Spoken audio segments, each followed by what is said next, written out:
السلام عليكم، كيف دايرين؟ كنتمنىكم تكونوا في احسن الاحوال.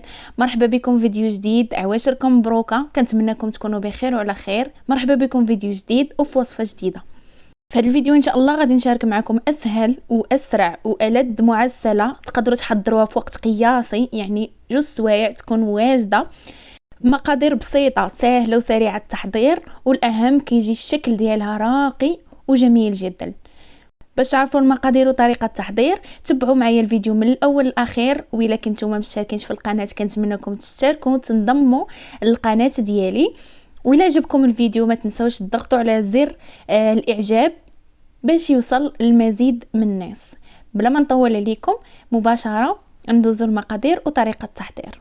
اول حاجه غادي نحتاج واحد نصف كيلو ديال اللوز، تقدروا تعوضوه بكاوكاو اللي بغيتو.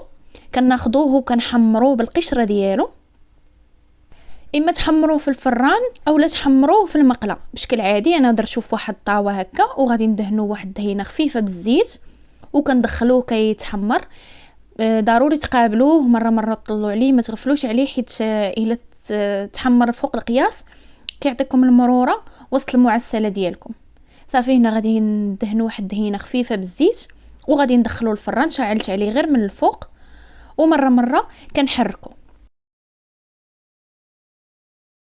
من بعد ما كيتحمر كنطحنوه على هذا الشكل، ما كنرجعوهش على شكل عقده وما كنخليوش عاوتاني حبيبات كبار. غادي نضيف عليه واحد القبيصه ديال الملحه، غادي نضيف ملعقه صغيره ديال القرفه، مسكه حره مدقوقه مع السكر كتبقى اختياريه. غادي نضيف 4 المعالق كبار ديال السكر الناعم اولا سكر كلاصي. انا هنا غادي نغربلو حيت عندي فيه واحد الحبيبات باش ما يعذبونيش منين نكون كنخدم في المكونات. من بعد غادي نضيف نصف كاس ديال ماء الزهر، الكاس ديال العنبه، وغادي نضيف 2 معالق ديال الزبده مذوبه. الزبده كتعبروا 2 معالق عاد كتذوبوها. صافي كنمزج هاد العناصر كتجي هي هذيك نصف كاس كيجمع لكم هاد نصف كيلو ديال الكاوكاو. غادي تشوفوا معايا في الاخير كيفاش خاصكم تحصلوا على النتيجه. ضروري خاص القوام ديال هذا الخليط يكون كيتجمع.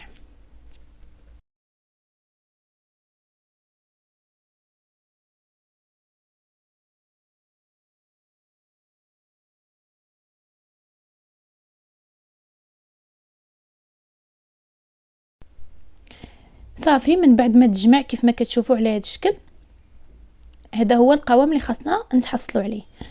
غادي ندوز هنا باش نشكلهم كويرات. الحجم يكون متوسط، ما تصغروهمش بزاف وما يكونوش كبارين بزاف. الحجم كيبقى اختياري، ولكن ضروري باش يجيكم شكل زوين حاولوا انكم ديروهم متساويين. غادي نستمر حتى نكمل هذه الكميه كلها باش كتجيكم الخدمه سهله وفي نفس الوقت منظمه.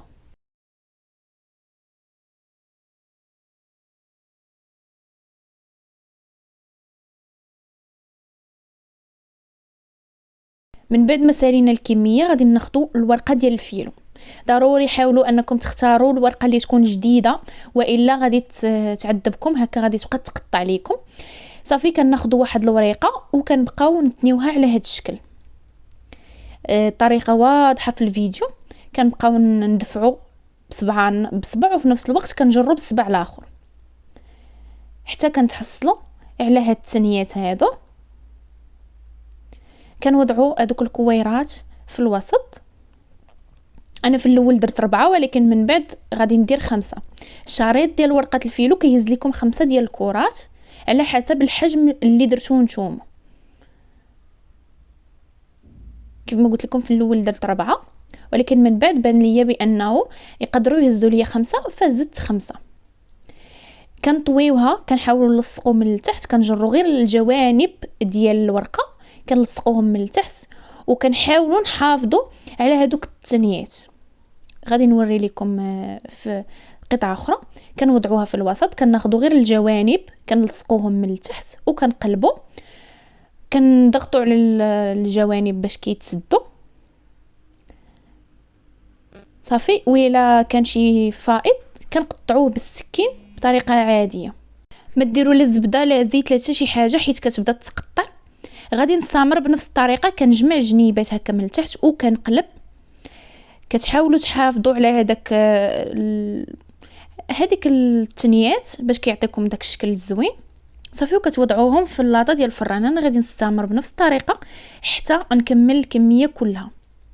راه واخا تكون الورقه كيف ما قلت لكم، كيف ما كتشوفوا معايا دابا مقطعه شويه ناشفه، ولكن راه ماشي مشكل، راه كتسوده في الفران وكتجمع. غير حاولوا تفكوا الوريقات بشويه بشويه. صافي، كنتنيها على هذا الشكل وكنوضع الحبات. انا هنا غادي نوضع 5، فجاوني هما هادوك. كتقطعوا بالسكين بشكل بسيط جدا وكتنيو. هاد المعسله راه ما كتاخذش لكم حتى جوج سوايع. بالنسبه لطريقه الطهي، كندخلوها الفران ما يكونش سخون من قبل، نشعلوا عليها من التحت حتى كتحمر. العافيه تكون مهيله باش كتحمر وكتورق على خاطرها.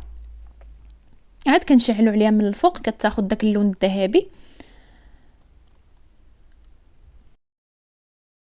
المهم انا غادي نكمل حتى نسالي هاد الكميه كلها اللي عندي. الكميه ديال نصف كيلو ديال اللوز جاتني هي هذيك مع الورقه.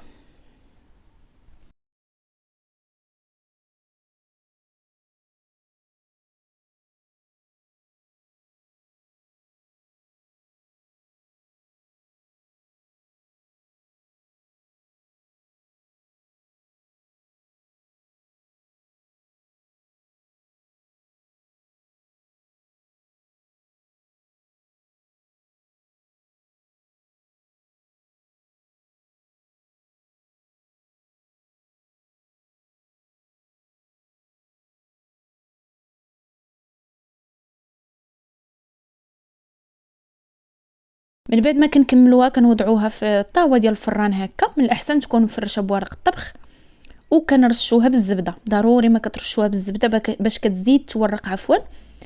انا هنا كنبقى نخويها هكا بالمعلقه.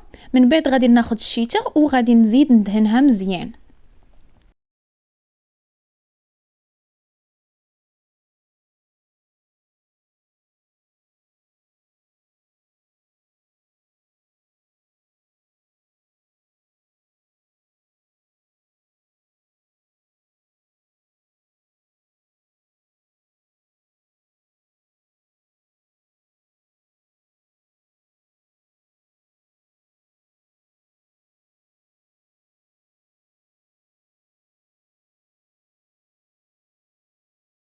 كندخلوها الفران حتى كتحمر وكتاخذ داك اللون الذهبي. هنا من بعد ما طابت كنخرجوها وهي سخونه، كندهنوها اولا كنسقيوها بالعسل. العسل ضروري يكون سخون اولا دافي، وهي ضروري تكون يلا خرجت من الفران باش كتشرب هذاك العسل. كنسقيوها بواحد الكميه مهمه ديال العسل باش كتجي زوينه ومعلكه. من بعد ما طابت المعسله ديالي، هذا هو الشكل النهائي ديالها. كنزينوها باش ما بغينا، وتقدروا تخليوها غير هكاك، كتجي زوينه بزاف في الشكل وحتى في المذاق رائعه. كنتمنىكم حقا تجربوها، غادي تعجبكم. غادي نحل معكم واحد وحيده من الوسط تشوفوا الشكل ديالها كيفاش كتجي مورقه ومعلكه في نفس الوقت. من الداخل ديك الحشوه كتجي لذيذه بزاف بزاف. كنتمنى الفيديو ينال الاعجاب ديالكم. ضغطوا على زر الاعجاب الى عجبكم الفيديو. نتلاقاو في فيديو جديد وفي وصفه جديده. بسلام عليكم.